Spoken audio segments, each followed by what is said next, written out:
اب میں ایک ایسی آیت نازل فرمائی جو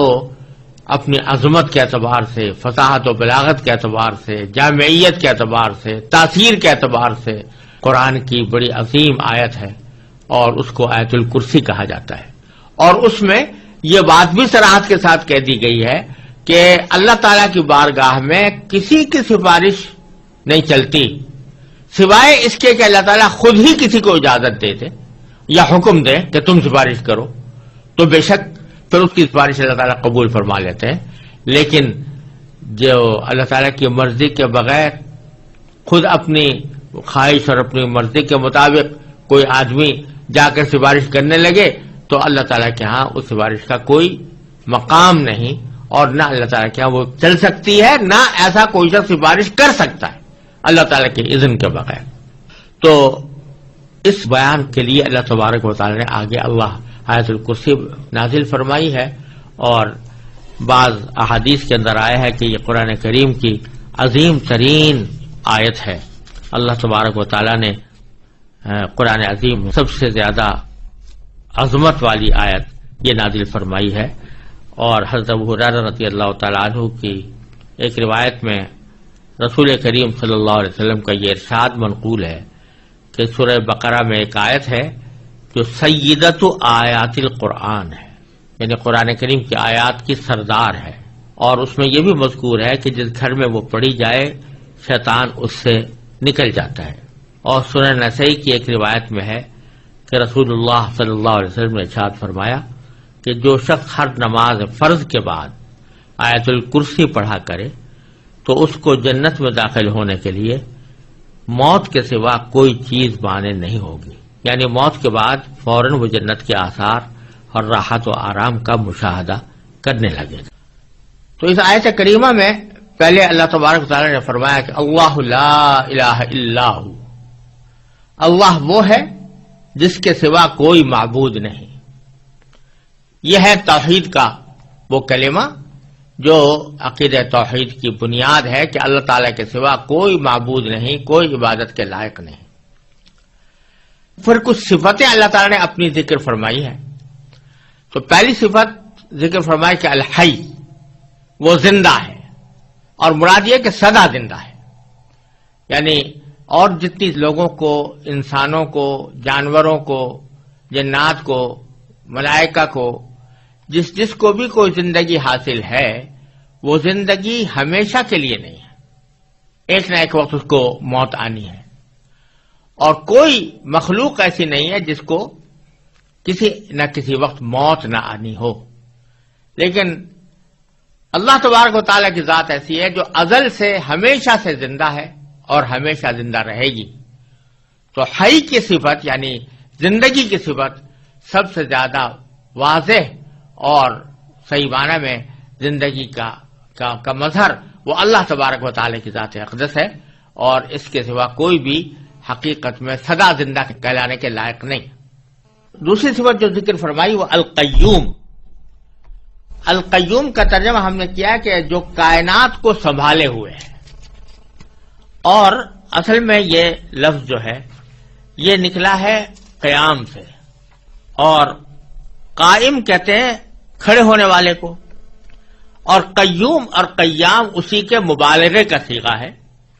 اور ان کے معنی ہے جو خود بھی قائم رہے اور خود قائم رہ کر دوسروں کو قائم رکھے اور دوسروں کو سنبھالے رکھے۔ تو جب اللہ تبارک و تعالیٰ کے لیے لفظ قیوم استعمال کیا جاتا ہے تو یہ اس کا معنی یہ ہے کہ یہ اللہ تعالیٰ کی وہ خاص صفت ہے جس میں کوئی مخلوق شریک نہیں ہو سکتی، کیونکہ جو چیزیں خود اپنے وجود اور بقا میں کسی دوسرے کی محتاج ہوں وہ کسی دوسری چیز کو کیا سنبھال سکتی ہیں۔ لہذا کائنات کو سنبھالنے والا ذات تو صرف اللہ تبارک و تعالیٰ کی ہے، اور کوئی دنیا میں یا کائنات میں کوئی اور مخلوق، کوئی اور چیز ایسی نہیں ہو سکتی جو دوسری کائنات کی چیزوں کو سنبھالے۔ وہ تو خود اپنے آپ کو سنبھالنے کے لیے محتاج ہے، اللہ تعالیٰ کے حکم کی محتاج ہے، لہذا کوئی دوسری ذات قیوم نہیں ہو سکتی۔ اور یہی وجہ ہے کہ چونکہ یہ اللہ تبارک و تعالیٰ کی مخصوص صفت ہے جو کسی اور کے لیے استعمال نہیں ہو سکتی، اس لیے کسی انسان کو قیوم کہنا جائز نہیں، یہ جو ہمارے ہاں رواج چل پڑا ہے کہ جن لوگوں کا نام عبد القیوم ہوتا ہے ان کو عبد القیوم کے بجائے بگاڑ کے صرف قیوم بولتے ہیں، ایسا کہنا گناہ ہے، کیونکہ قیوم، آپ کسی انسان کو قیوم کہہ کر بلا رہے ہیں تو گویا اس کو اللہ تعالیٰ کی مخصوص صفت اس کی طرف منسوب کر رہے ہیں، اور اسی کا نام شرک ہے۔ اگرچہ یہ چونکہ بے خیالی میں ہوتا ہے اس لیے ہم اس کے اوپر کفر اور شرک کا فتویٰ نہیں لگائیں گے، لیکن اس طرح کرنا جو شرک کی علامت ہے، ایسا کوئی عمل کرنا جو شرک کا مظہر ہو، یہ کسی طرح بھی جائز نہیں ہے۔ ہمارے ہاں جو رواج پڑ گیا ہے عبد القیوم کو قیوم کہہ کر بلانے کا، عبد الرحمن کو رحمان کہہ کر بلانے کا، عبد الرزاق کو رزاق کہہ کر بلانے کا، یہ بہت ہی غلط طریقہ ہے اور اس میں اللہ بچائے شرک کا اندیشہ ہے، لہذا اس سے ہمیشہ پرہیز کرنا چاہیے۔ پھر اللہ تعالیٰ نے فرمایا کہ لا تاخذہ سنۃ ولا نوم، اللہ تبارک و تعالیٰ کو نہ کبھی اونگ لگتی ہے اور نہ نیند، یعنی کہا یہ جا رہا ہے کہ زندہ تو ہے لیکن تم اپنی طرح کی زندگی پر قیاس نہ کرنا کہ جیسی تمہاری زندگی ہے، کہ اس زندگی میں تم محتاج ہو اس بات کے کہ کبھی نہ کبھی تمہارے اوپر موت جیسی نیند طاری ہو، اگر وہ نیند نہ آئے تو تم پریشان ہو جاتے ہو اور تم تھک جاتے ہو، لیکن اللہ تبارک و تعالی ان تمام چیزوں سے بے نیاز ہے، نہ اس کو اونگ لگتی ہے۔ سنہ کہتے ہیں ابتدائی نیند کا جو ابتدائی حصہ ہوتا ہے، جس کو اردو میں اونگ سے تعبیر کر سکتے ہیں، اس کو سنہ کہا جاتا ہے، اور نوم باقاعدہ پوری نیند کو کہتے ہیں۔ تو اللہ تعالیٰ کو نہ اونگ لگتی ہے اور نہ نیند۔ پھر فرمایا کہ لہو ما فی السماوات و ما فی الارض، اسی کے لیے ہے جو کچھ ہے آسمانوں میں اور جو کچھ ہے زمین میں، یعنی زمین و آسمان کے درمیان جتنی چیزیں ہیں، زمین و آسمان کے اندر جتنی چیزیں ہیں، وہ ساری کی ساری اللہ تعالیٰ کی ملکیت ہیں، کوئی اور ان کی ملکیت میں اللہ تعالیٰ کا شریک نہیں، وہ خود مختار ہے، اس کے قبضہ قدرت میں سب کچھ ہے۔ جب یہ بات ہے تو اشارہ اس طرف ہے کہ جس شخص کی یا جس ذات کی قدرت میں اور اس کے احاطہ علم میں ساری کائنات ہو اور وہ جو چاہے کرنے پر قادر ہو، ساری کائنات کی چیزیں اس کی ملکیت ہوں، اس کو اپنا کاروبار خدائی چلانے کے لیے کسی شریک کی حاجت کیوں ہو؟ شریک کی حاجت تو اس کو ہوتی ہے کہ جو کسی نہ کسی جگہ حاجت مند ہوتا ہے، تو اپنی حاجت پوری کرنے کے لیے وہ کسی کی مدد چاہتا ہے۔ اللہ تبارک و تعالیٰ کو اس کی کوئی ضرورت نہیں، ساری کائنات اس کی ملکیت ہے۔ پھر فرمایا کہ من ذا الذی یشفع عندہ الا باذنہ، کون ہے جو اس کی اجازت کے بغیر اس کے حضور کسی کی سفارش کر سکے؟ یعنی جو عقیدہ تھا کافروں کا کہ یہ بت اور دیوتا یہ ہماری سفارش کریں گے اللہ تبارک و تعالیٰ کی بارگاہ میں، اس کی تردید ہو رہی ہے کہ اللہ تعالیٰ کے ہاں کوئی سفارش نہیں کر سکتا جب تک کہ اللہ ہی کی طرف سے اجازت نہ ہو۔ اللہ تبارک و تعالیٰ کی اجازت، یہ جو تمہارے دل میں تصور ہے کہ یہ دیوتا جو ہیں یہ خود اپنی مرضی سے اللہ تعالیٰ کے ہاں سفارش کر دیں گے اور اللہ تعالیٰ ان کی ناز برداری کرتے ہوئے ان کی سفارش قبول کر لیں گے، یہ خیال غلط ہے۔ اللہ تعالیٰ کے ہاں کوئی سفارش اللہ تعالیٰ کی اجازت کے بغیر نہیں کر سکتا۔ ہاں جن کو اللہ تعالیٰ خود ہی حکم دے دے، اجازت دے دے، جیسے پیغمبروں کو بعض مرتبہ اجازت دی جائے گی اور نبی کریم صلی اللہ علیہ وسلم کو شفاعت کا منصب عطا فرمایا جائے گا، تو یہ در حقیقت اللہ تبارک و تعالیٰ ہی کی طرف سے ایک انداز کرم ہے اپنے بندوں کے اوپر، کہ اس انداز کرم کے تحت اللہ تبارک و تعالیٰ نے کسی کو بندوں کی سفارش کی اجازت عطا فرما دی، اس کے تحت وہ سفارش کرتے ہیں۔ ایسا نہیں ہے کہ اللہ تبارک و تعالیٰ کو تو پتہ نہیں تھا کہ یہ شخص آیا قابل معافی ہے یا نہیں ہے، یہ جنت کے لائق ہے یا نہیں ہے، اور پیغمبر کے کہنے سے اللہ تبارک و تعالیٰ نے اس کو جنت میں داخل کر دیا اور اس کی مغفرت کر دی، بلکہ اللہ تعالیٰ کے علم ازلی میں ہے ہر شخص کے بارے میں کہ کون شخص جنتی ہے، کون شخص اللہ تبارک و تعالیٰ کے ہاں مقبول اور مقرب ہے، اور کس کی مغفرت کرنی ہے اللہ تعالیٰ خوب جانتے ہیں۔ لیکن ایک انداز کرم ہے کہ براہ راست وہ مغفرت اور رحمت کا معاملہ کرنے کے بجائے اس کو نبی کریم صلی اللہ علیہ وسلم کی یا کسی اور پیغمبر کی شفاعت پر موقوف کر دیا کہ یہ سفارش کریں گے تو ہم یہ کرم فرما دیں گے۔ تو سفارش کرنے والے کا بھی اعزاز ہے، اس میں سفارش کرنے والے کا بھی اکرام ہے، اور ساتھ ہی جس شخص کے ساتھ معاملہ ہو رہا ہے اس کو نبی کریم صلی اللہ علیہ وسلم اور دوسرے پیغمبروں کے ساتھ محبت اور الفت اور تعلق خاطر کا بھی پیدا کرنے کا ایک ذریعہ ہے۔